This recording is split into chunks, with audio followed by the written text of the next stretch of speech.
a lot of different industries got hit.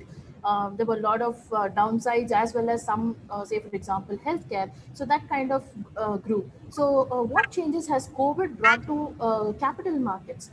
Right? We have no choice but to remain vigilant, and write out a pandemic playbook as the circumstances of COVID-19 evolve. Right? So to that extent, there have been many aggressive fiscal and monetary policies that have responded to the issue. But we need clarity on how this will stabilize markets and how we can actually step on the path to normalcy. And I'm sure we'll touch upon that later, right? Now, the impact has honestly been multifold. It starts with the impact of, let's say, having a remote workforce.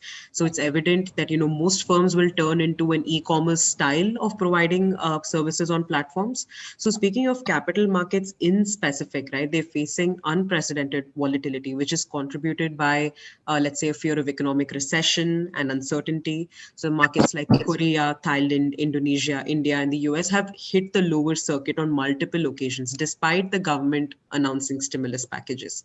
Right. So an interesting outcome was actually that the daily average number of trades and quantity of shares traded in the equity cash market segment during this whole countrywide lockdown has gone up significantly. Now, it's important to know and remember that stock markets are ultimately the barometers of the economy, and they reflect the mood and perception of the stakeholders in an economy. So it's necessary to keep the market working regardless. Absolutely. Having said all of this, has there been any sort of a positive income, at least during these last few months? See, the government has trying a lot to do on this particular stuff. Like they are coming out as Andal said, there are a lot of stress packages which are coming on. There are new reforms which are coming on. They are trying to settle down. So as an India, see, the growth story still stays alive. Okay, where we are talking about the consumption story. We talk about how we are going to grow for the next level, like $5 trillion country. So see, it will not happen over like overnight. Okay, you require to need give some time to that so that it will see this pandemic has hit everyone, not only India. So obviously that makes a lot of sense. We have to understand how the developed countries are doing, how they are planning, how they are coming out with this particular stuff. Now there is a regime change in US. Earlier there was some other new president has come, so obviously he has some new reforms to do. So there are a lot of things we need to check out, what kind of reforms will be coming out and what kind of inflows we can see in the market. So currently you can see the markets are on the all-time high. So Yeah, there are things which we need to look at. absolutely.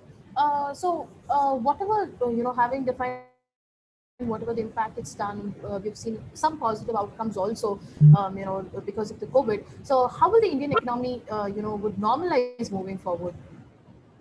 To be honest, the hard work, it begins now. As and when the relief measures they start tapering, we will find out to what extent we've actually survived an economic damage, right? So normalization will probably take longer in Southeast Asia. I'm talking about India, Japan, Australia. Now, the pandemic is not over, but the worst of the economic impact is probably past, and probably, right? Now people are moving around and spending more. The world is getting used to a life with COVID-19 in it.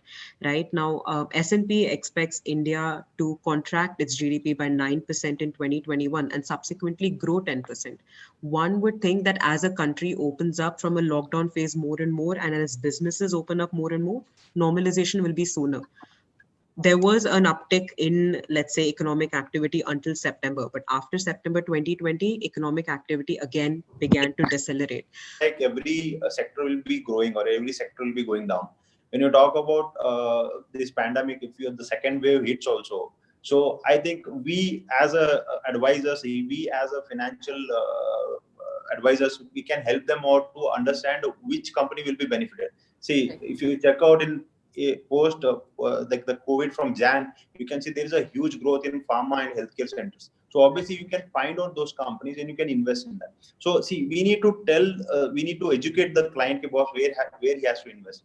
See, currently, what I see as a investment, I think there is only one asset class which is left out is equities, where we can make multiple like uh, double digit or triple digit numbers, like return I'm talking about. So when you talk about going into that particular stuff, you need to understand what I'm going to get in FDs, right? Because the rates have been slashed like anything, and it's a benefit also, which we'll talk later.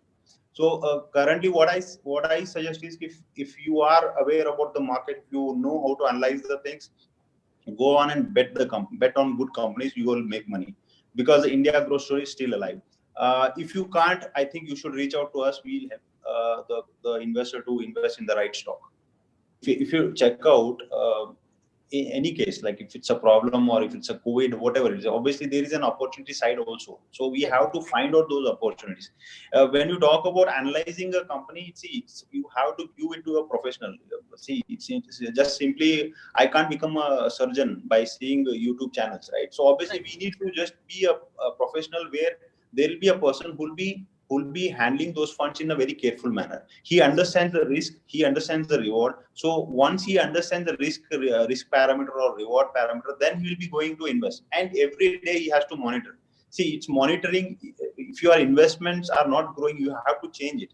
And what should be changed, what should not be, obviously it depends on the professional who will be managing that particular fund, right?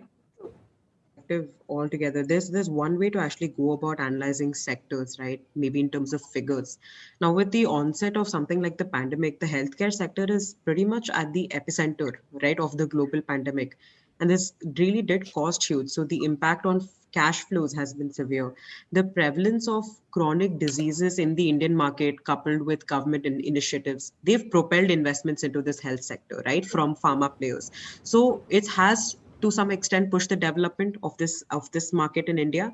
But what we must remember, that hospitals are both private and government owned, with the former being largely unregulated and being unable to, let's say, cap prices. It lacks a lot of transparency, okay, during something as threatening as COVID even.